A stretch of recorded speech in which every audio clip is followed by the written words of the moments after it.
hopefully after this comes out, a bunch of people don't realize that Angelina's come up with something really good and they jump into the horse treat business. Well, like you said, if we really get main course down, I think another thing that we could do is we've already kind of brainstormed a canine course where we can expand from horse treats to horse and dog treats, and that would open up a huge amount of clientele. Welcome to Future Titans, where we spotlight remarkable middle and high school entrepreneurs building real businesses that solve real problems. Every founder we speak to has received a $1,000 Formidable Fellowship grant. It's not equity, it's not debt, just a bit of inspiration capital to say keep doing what you're doing. If you're a student entrepreneur, we'd love to support you too.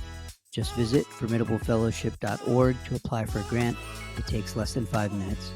And if you believe in empowering young builders, consider supporting our mission. All contributions are tax deductible. Now on to the conversation. Hey everybody, today on Future Titans we have a really interesting business. It combines two things that people like, animals and food, in a really interesting way. So I'm going to have this awesome young entrepreneur introduce herself. Uh, why don't we start with your name, where you go to school, and what grade you're in? I'm Angelina de Bruijn. I'm in 9th grade and I go to High Technology High School. Okay. And so High Tech High School, some of you may have heard other episodes we've done. We actually had another great entrepreneur from that same school, Julia Mason, on about her nails business.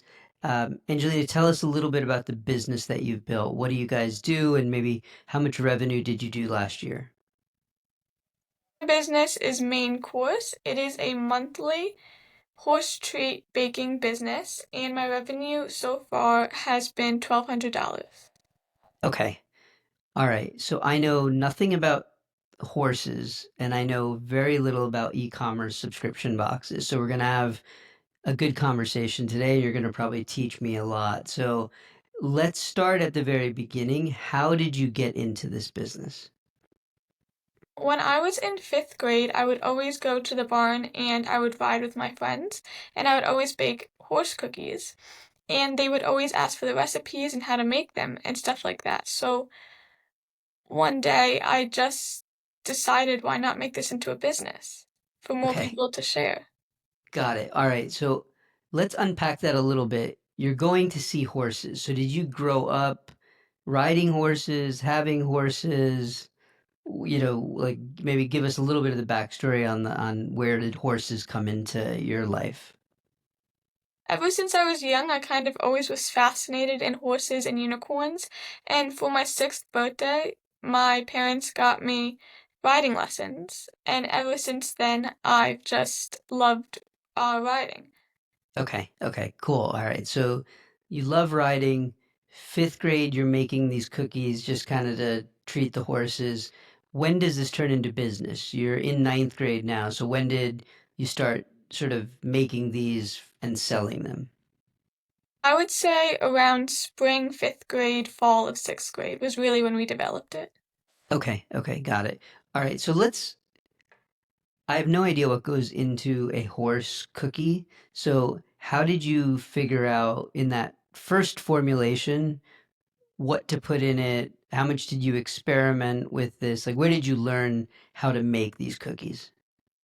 In the beginning, I was really just experimenting for fun, and then I just started researching a little bit based upon what horses like and what's nutritionally good for them.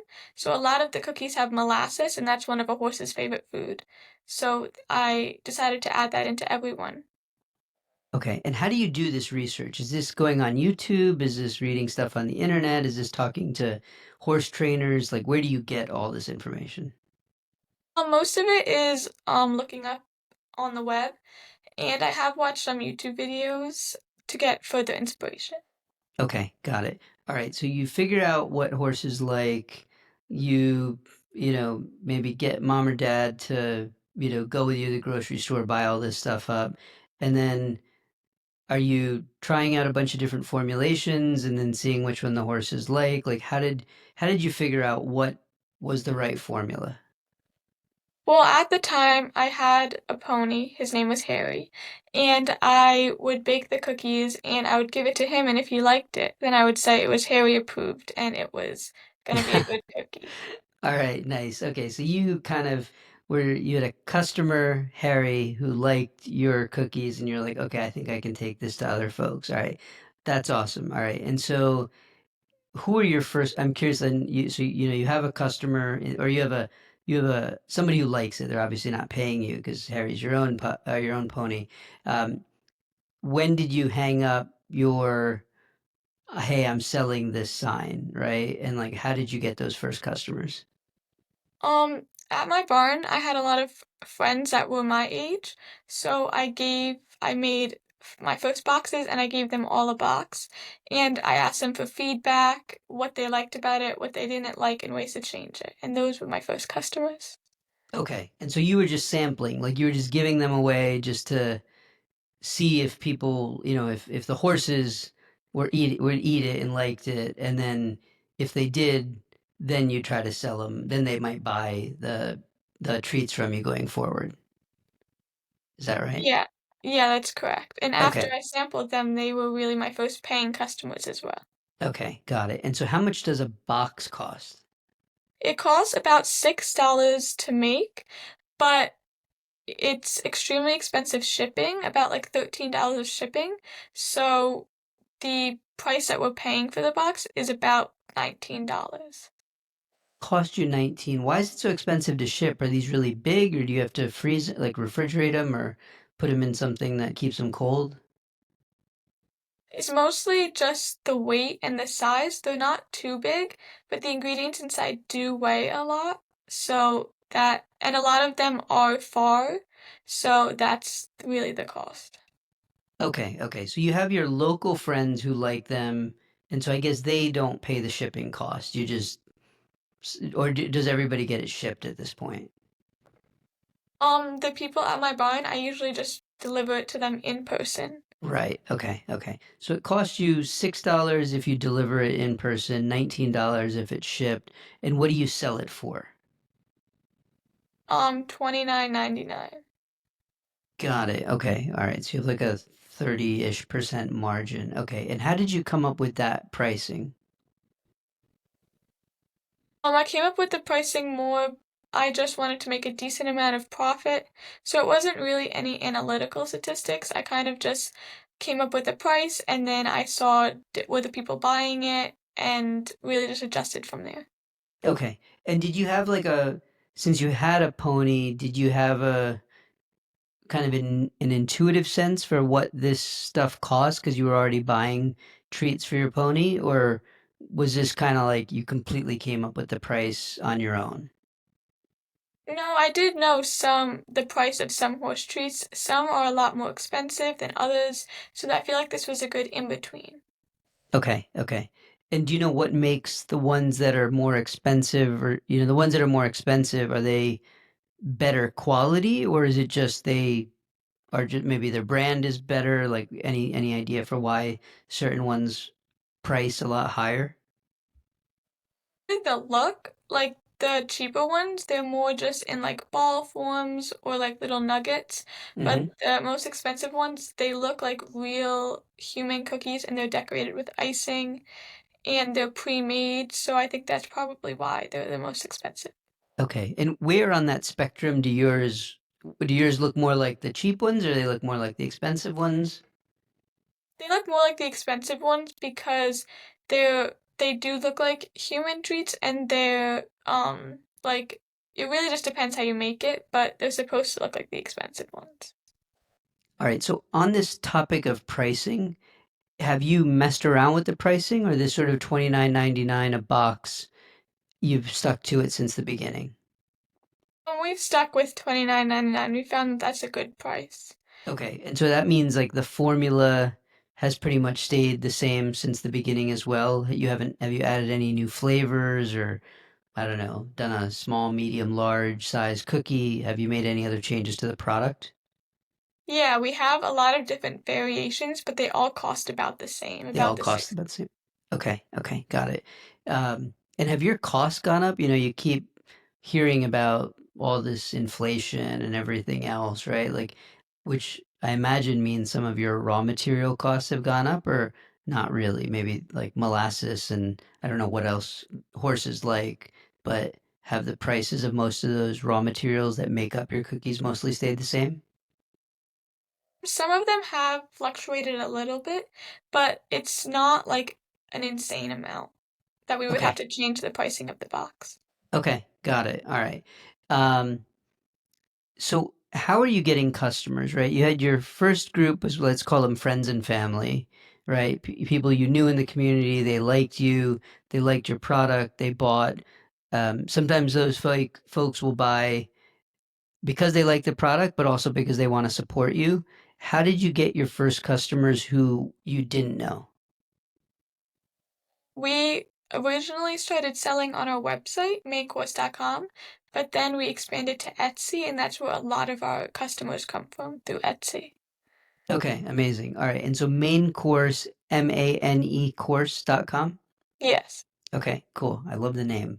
Uh, all right. And so is the primary method today Etsy, or is it primarily coming directly through your website? Although we sell on both, it's really primarily Etsy that we get the sales from. Okay. Yeah, I think that makes sense. I mean, they take a commission, obviously, but they bring you a lot of demand and a lot of potential customers. And so on Etsy, are you doing anything special? Are you doing sort of paid promotion or anything to kind of move your results up the top of the search page, or is it just kind of like organic, like whoever finds you and likes what you're doing just buys from you? Yeah, we haven't really been doing any paid promotions or anything like that on Etsy, but we have been getting a decent amount of sales through there. Okay, okay. And what's the method or the options for somebody to buy? Is it strictly a subscription box where they get it once a month, or is it they can just buy kind of one off if they like? Yes, they can do subscription, 3 months, 6 months, or 12 months, and they can also buy it as a one-off. Okay, and is there any difference in price if I decide to buy a 6 month subscription for my horse? Do I get a discount on that? Do I get more product? Is there any benefit to subscribing? The product is the same, but the price per box is cheaper. Okay, so it's off of the 29.99. hmm Okay, got it, got it. And so what's the mix today if you were to estimate between sort of single sales versus subscription? I would say 15% would be subscription, and the other would be one-off. Okay. Do you have any sense for why that is? Like, is there anything that you might be doing right now to increase the amount of subscription boxes? I would say people probably get them for birthdays or holidays or gifts, and that's probably why it's a one-off. And also because they've never seen it before, so they probably want to get a one-off just to see how it is. So you have this horse treats business. I'm curious, did you have any other kind of hustles, businesses before this, or is this your first entrepreneurial venture? No, this is my first one. Okay, nice. Well, way to go. You already have a success on your hands. And had you had any jobs before this, working part-time somewhere?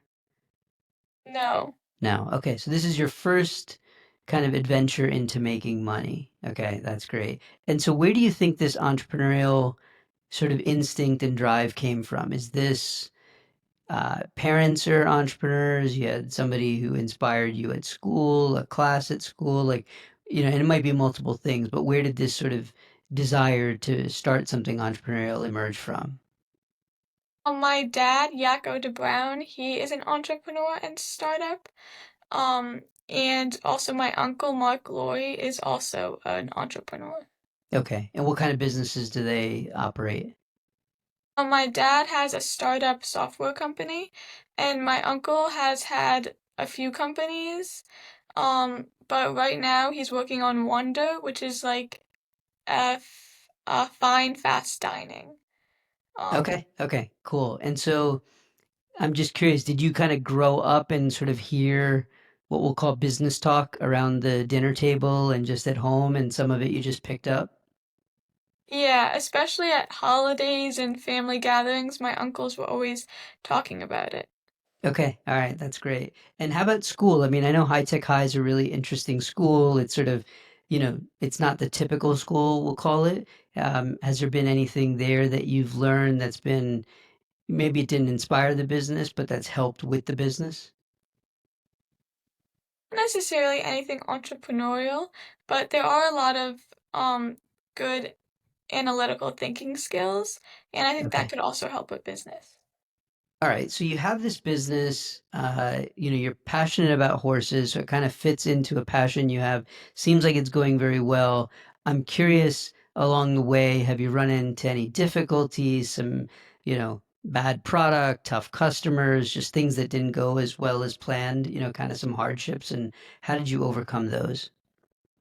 Yes, in the beginning, we ship our liquid things like apple cider vinegar and egg whites in plastic containers. And in the beginning, we use a certain brand. And when we shipped them, the plastic container cracked and broke, and the product spilled all over the box. So we had to reevaluate and get new brands of the plastic and kind of overcome that challenge, because that did happen a lot.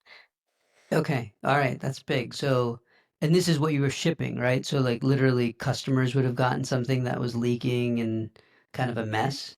Yes. Okay. All right. Yeah, that's not good for them or for you. So, okay. And so how did you, so I guess you heard it from customers that this was an issue, and then how did you go and source new, maybe packing supplies or whatever you needed? Yeah, they would reach out to us and tell us what happened, and we would send them a replacement box. And then we kind of just looked up different plastics and tested them out to see which ones were the best. Okay, got it. I want to go back to your school a little bit, or just let's talk about school in general. I'd love to understand, from young builders like yourself, like who are entrepreneurial, what does school do well today for you, and what do you wish it taught you? Um, I enjoy school. I especially enjoy sciences, and I think though that school maybe should have a more business aspect because sometimes people want to start businesses but they don't know how to. In senior year of my school, we have financial literacy and that helps with taxes and stuff like that, but maybe earlier on in freshman or sophomore year, they have something more business-like. Okay, okay. And so when it comes to thinking about pricing or marketing or sales or how to talk to customers, like right now, you're either teaching yourself or you've kind of caught it in the family kind of gatherings that you've had, would you say? Like it hasn't come to you at school, is that right? Yeah, I think it's more through my family. So the website you have, main course, how did you build that website? Like how did the website come to be? I first built it when I first started with my mom. We did it together, and I built it on Wix. Okay, got it. And so how'd you figure that out, right? Like, because I think a lot of our grantees, they're trying to figure out the web, or they're trying to figure out their website, and or they're usually trying to figure out kind of the marketing part. Wix, like, again, was this a lot of YouTube tutorials? Like, how did you figure out how to get the website operational? And can somebody buy off of the website, or is buying strictly on Etsy?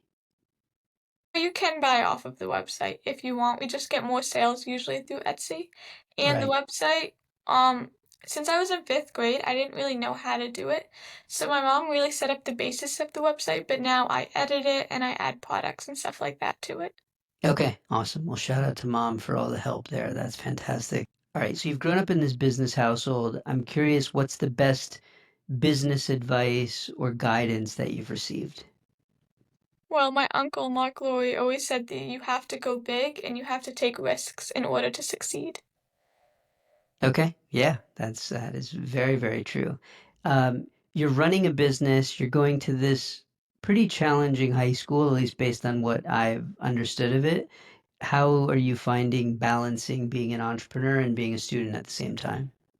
It's definitely challenging, especially since this is my first year in high school.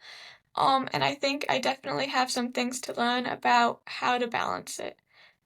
Okay. And so does that mean right now you're just not able to maybe spend and invest as much time in the business as you'd like?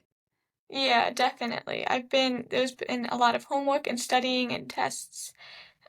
So I definitely want to try and balance it so I can spend more time on the business. Okay. And so right now, like just given you're still getting acclimated to high school, would you say the business is kind of like you fulfill orders that come in, but you're not sort of going, you're not trying to grow it massively right now because you're still sort of getting your feet underneath you at high school? Yeah, I would say definitely. Is that right? Okay. Okay. Um, as you look forward with the business, it's a really interesting category. I mean, I think it actually could probably be, there's all these dog treat businesses, and we've seen some of them become really big, and then they expand into all sorts of other products and services for dog owners. And I imagine people who have horses probably obsess and care for them as much as dog owners do. If you think forward to when you have a bit more time to invest in growing the business, what do you think the next big challenge or hurdle is going to be that you're going to have to overcome? Well, like you said with expansion, if we really get main course down, I think another thing that we could do is we've already kind of brainstormed a canine course where we can expand from horse treats to horse and dog treats, and that would open up a huge amount of clientele.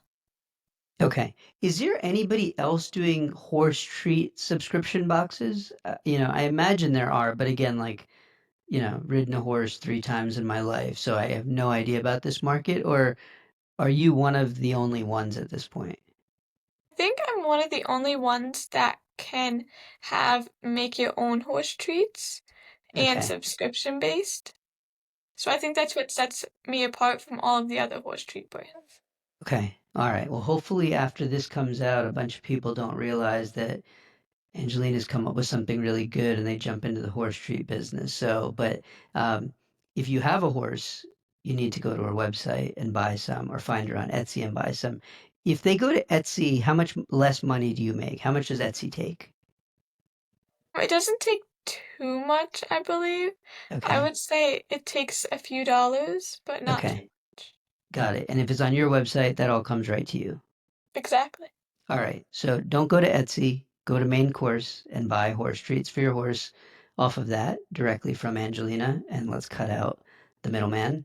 Um, on school, I want to just go back to that for a second.